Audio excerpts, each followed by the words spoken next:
Hey, philosophy students, hope you're doing well. Hope you're not going too crazy and starting to see a little bit of light at the end of the tunnel. We should be getting some nicer days this week, so hopefully that'll be good. Some warmer weather. We just need that to stick around for a little bit.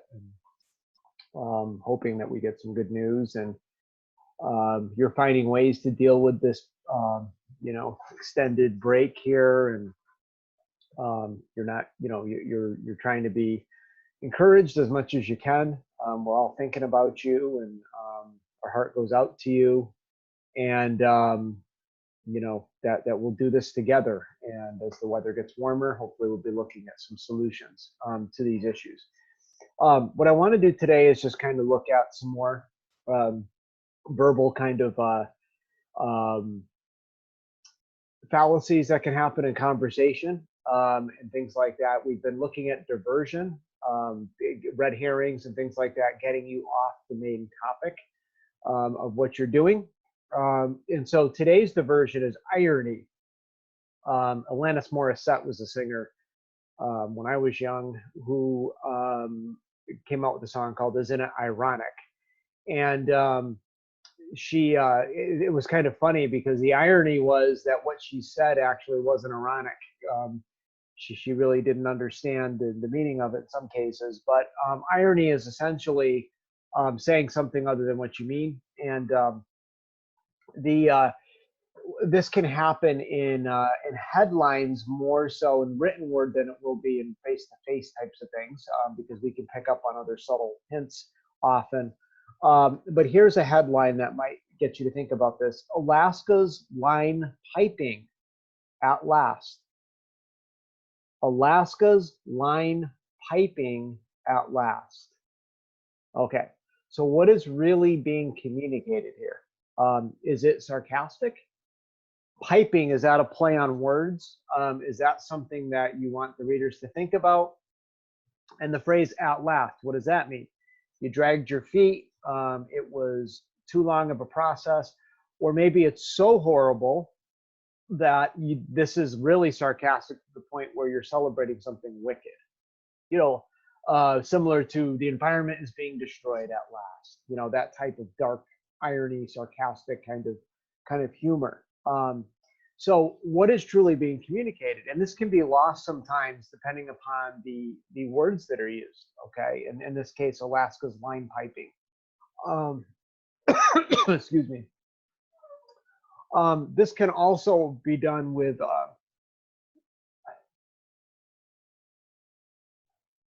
sorry about that. Had a little coughing fit, not sick or anything. It was just, so who knows what, but anyways, accent. So for instance, what word do you accent when you say something?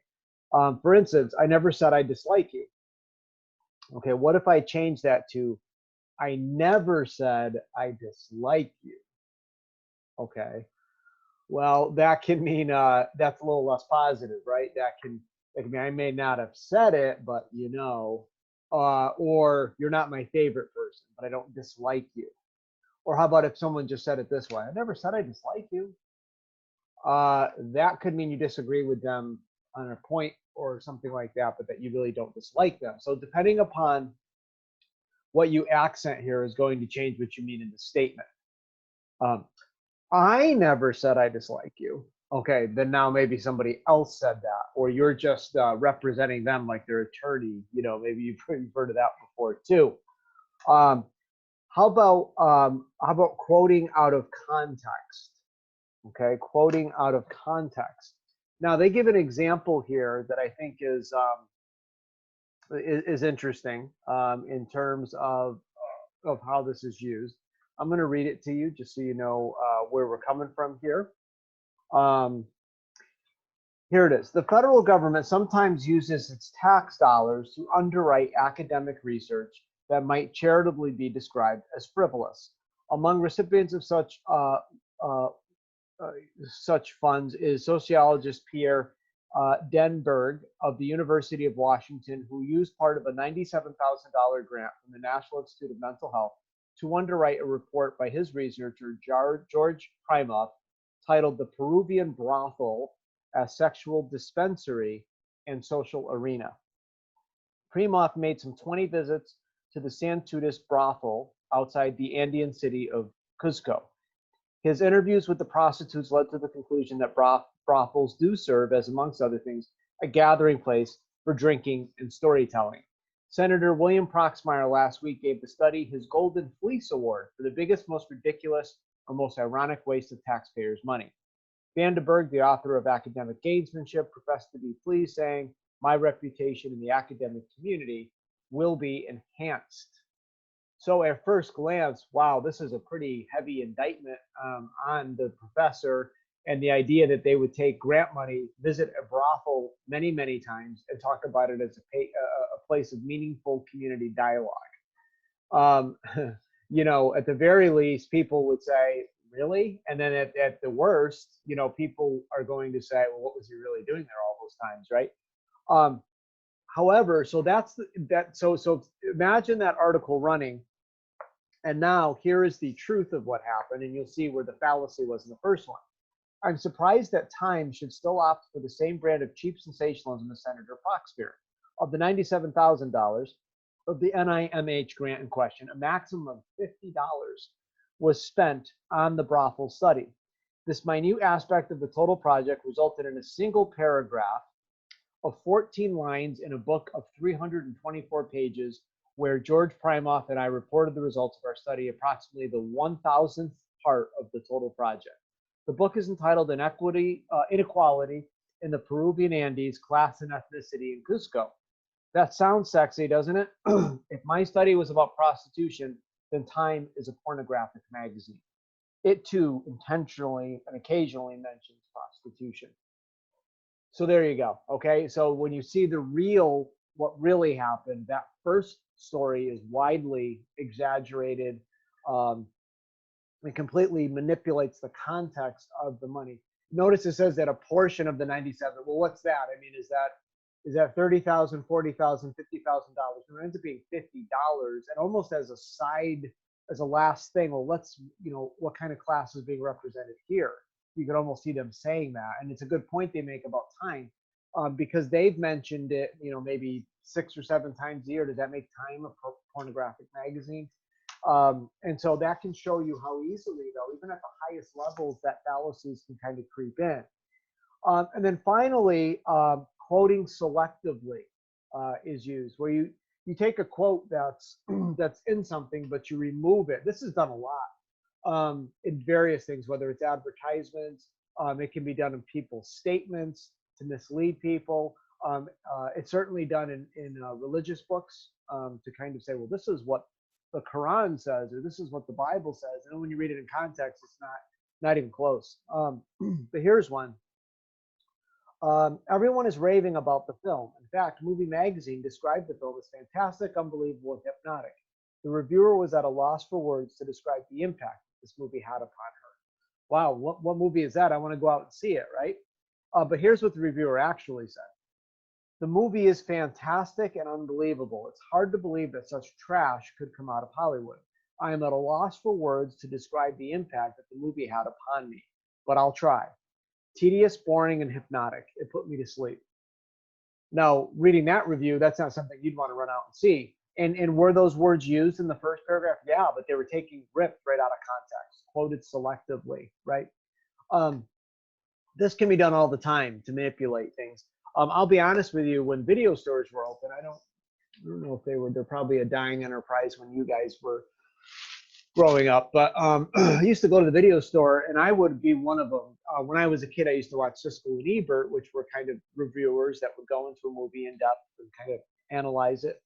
And I really got a lot out of that, because it taught me to look critically at a movie and what makes a good movie, what makes a bad movie. And it put words to those things that sometimes you were feeling that you often didn't understand why you liked the movie or why you didn't. And the difference between an entertainment, movie as an entertainment, and movie as art, or movie as quality, or movie as something deeper than just that. And when I used to go in video stores, we'd have to you'd take the empty box and you'd look at the back, and they would tell you about what the movie was about. I would always look for the reviews. And what I learned to do, and that doesn't mean it was a good movie. I saw some good movies that got bad reviews and terrible movies that got good reviews. Um, but what it did teach me, there were certain reviewers or certain organizations or publications that I tended to trust. And so even if they gave a good review, like superb, stimulating, maybe I wasn't as excited about it, but it was still was not a waste of time. Usually, it was a good movie. But what I started to notice was some of your more low budget or kind of bad movies, and a lot of those unfortunately fell into the horror realm.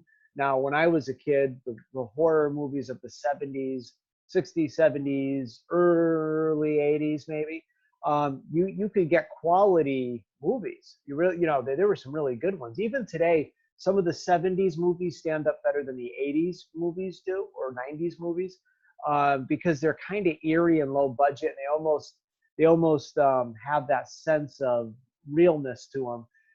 But by the time you get into the late 80s, where everything was they called them mad slasher movies, where a bunch of teenagers were, and this is kind of the stereotype, they're on some island or their parents are gone for the weekend, and the spurned um, individual with the axe, who just got out of the mental institution, comes by to pay his old friends a visit that used to bully him. And so there's a million movies like that. And you'd get those movies, you'd look on the back of the box and you'd see excellent, hypnotic, or whatever.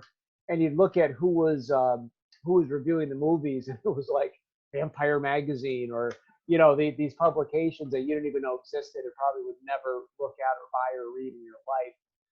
And you notice now on Netflix and things like that, when they advertise a new movie, you'll see 4 stars and you can barely make out who's saying it, right? Try to do that, pause them and then see who that is. And you'll be like, who's that, right? It's, unless it's like Time Magazine, Rolling Stone, they will tell you who's saying that, right? They will trump that right out there as according to Rolling Stone magazine calls it. These other ones that just flash this stuff so fast that you can't see it, it's important you slow it down. That's a form of fallacy as well. All right, I'm going to share the screen with you for a second. And as we're moving into epistemology, because that's what we're doing now, we did our overview of metaphysics, and so now we're getting ready to move into epistemology. So if you remember, epistemology is the study of knowledge and truth. Okay. So in your textbook, and you'll see that I think there's 2 different chapters in there about truth and knowledge. How do you know what you know? And so an easy way to think of it, if I were to tell you, how do you gain knowledge in your world? What kind of knowledge do you trust the most? Your answer to that question would essentially tell me what your epistemology was. You can use this word epistemic to refer to this too. If you ever want to use that in an essay, it will sound very bright, and it's a good word to use. But Plato, our old friend Plato, as you know, he talked about the cave and the world of the forms. Okay. Well, one of the things that he's really centered on there is not only ethics, but he's also looking at epistemology. And so what you have in front of you is Plato's divided line. Okay. Now, if you remember, the forms are the highest form of knowledge that you can have. Okay. So that is the perfect cookie cutter, if you will, of everything that there is in the universe. And because your soul is eternal, at one time you understood the world of the forms. It's rational, it's not physical, it's in its own realm. And he doesn't really describe where that is other than it's out there somewhere. Okay. So Socrates, when we were reading the Apology, and he's talking about justice and mercy and holiness and all these other words that he was using, he would appeal from, where did you get your sense of that thing from? How do you know something is unjust unless you know what justice is? Well, the true philosopher understands the form of justice. And therefore, when the philosopher sees injustice or sees a good example of justice, he can label it as such. Okay. The other word that Plato used for this was called the realm of science. Okay. And within this realm, so the forms is the highest. Okay. And this is the realm that you truly understand things. So I think I mentioned to you the philosopher kings. This is who would rule your society, would be the people that would understand the forms, would be in the realm of science and realm of understanding, and they could make the best decisions for the people. Okay. So now, as he looks at the intelligible world, okay, the world of the intellect, this is where the truths of mathematics come to play, okay, the objects of mathematics. And he says that here is this is there because it does not necessarily, and some of you will disagree with this, it does not necessarily require an extreme intellectual undertaking um, because mathematical truths can be acquired with relative ease. Now, for those of you who are struggling in math, you disagree with that. So he said above the realm of mathematics is the deep contemplation of the nature of the universe that takes place in the forms, the realm of science, realm of understanding. Objects of mathematics are important and they're high up and they can bring us up to that realm, but they're a stepping stone, a stop along the way. So if you see these little dividing, so this is the highest realm, this is the next realm, okay? So above the academy, Plato said, if you're ignorant of geometry, don't even bother coming inside. So that was the starting point, not the end point, okay? For us, we tend to be either good at geometry or algebra. Some of you are blessed and have been given enough intellect to be good at both, but usually one of the two, right? So you have the objects of mathematics, and then down here in this realm is your physical objects, okay? So you can still have knowledge here. I have the computer screen in front of me. I understand that physical object. I study it. I contemplate it. I can, make some pretty big decisions about physical objects in my world. Okay. So some of those things. So, think of even like a study of science, biology, this might be even in this area here, right? Physical objects. And then there's finally the shadows, representations, drawings, and reflection. Okay. This is the lowest realm of knowledge, and this is where Plato argues that almost all of us are. The true philosopher is up here in the forms. He has left the cave, or she has left the cave, because Plato said he or she could do this. Doesn't have to be a male, unlike a lot of his contemporaries. But down here, we're seeing copies of things. So Plato was not a fan of the art world, for instance, because he said what art does is it removes you another step from here. So you have the forms, you've got the physical objects. So this is a big step away, right? And if you have any kind of drawing or anything like that on the physical object, you're even further now away from reality. Or you've got a poor imitation of something here, and you think that is real, and that's realistic, and some of those other things. But Plato said you're really far away from where you need to be. Okay. Instead of understanding a landscape of a mountain, which you might get from here by looking at it, okay, you're standing on a mountain, the Grand Canyon, think of that. You can physically look at the Grand Canyon. If you were to hear a description of the Grand Canyon or to see a picture of it, now you're here, right? And then if you were to look at the mathematical, maybe angles and all the rest of it of the rocks and start to contemplate that, you have a greater understanding of something like the Grand Canyon.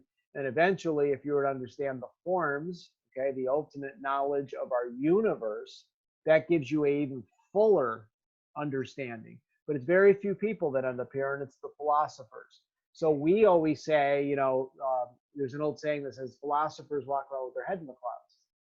Well, in this case, they might take that as a compliment because, yes, they don't want their heads down here. This is not where the real knowledge is. This is just a cheap copy, cheap imitation. And we only understand these things because at one time we were up here.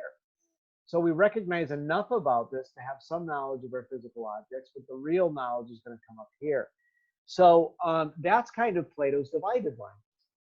Now, if a society believes this, and you have philosopher kings in charge, and you have to figure out how to spend money, well, think about this. Little to no money is going to go here. If this is embedded in the society, then you have to ask yourself, does this society value art? And does it value poetry? Does it value some of these other things, the answer would more than likely be no. But study of the physical world would be valued heavily. Study of mathematics, okay? And then up here, the philosophy, okay? The philosopher would truly be king or queen. And we are not this way anymore, right? A lot of times this realm is dismissed entirely because it's not pragmatic, allegedly. You can't make money on it. You can't do this. You can't do that. Well, think about with our medical people right now trying to figure out COVID-19. Yes, they have studies that are done in labs, but really what's driving a lot of this is what do you do with the data that you're presented with? Well, you find out pretty quickly if you listen to the debates that are going on. You're up here, okay? What is, you know, what is this telling us? What's real? What's true, right? How certain are we? How certain are we that this test is going to work? How certain are we that reinfection won't occur? What degree of knowledge do we have? Those are the epistemological questions that are being asked right now. You know, a lot of times, all we know, we're down here, right? We're down here because we're getting our information oftentimes from the internet or from a news source who takes some of what they hear through here and brings it down here for us. And that's what we're listening to. So, you know, thousands of years ago, Plato was onto something here, right? Think of the question of reopening our government, our society, I should say. That's wedded and embedded in deeper questions. How do we balance safety with thriving as human beings? You know, where and when do you reach the tipping point? Okay, what is that acceptable balance of deaths, sickness, hospitalizations, and people going back to work and school and pursuing dreams and things like that? Not a scientific question, people. Okay, that is a philosophical question.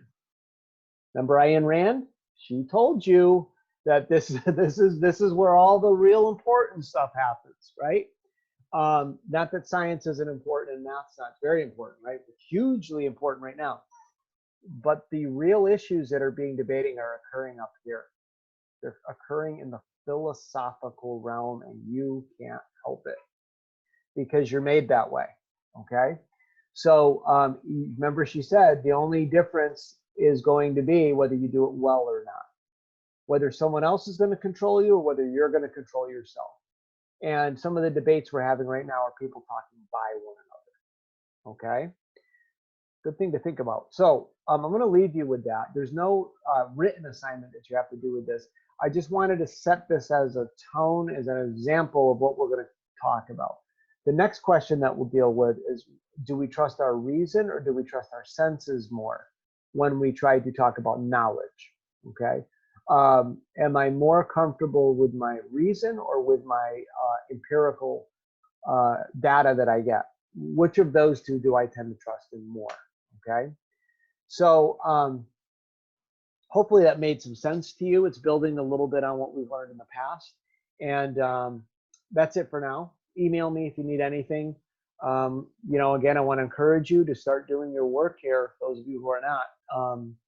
You know, you are going to get a grade of some type for you know, this second half, fourth marking period. So let's make sure that we don't get too far behind. Okay, so if you need anything, just let me know. Miss you all. I hope to see you again soon, and take care of yourselves.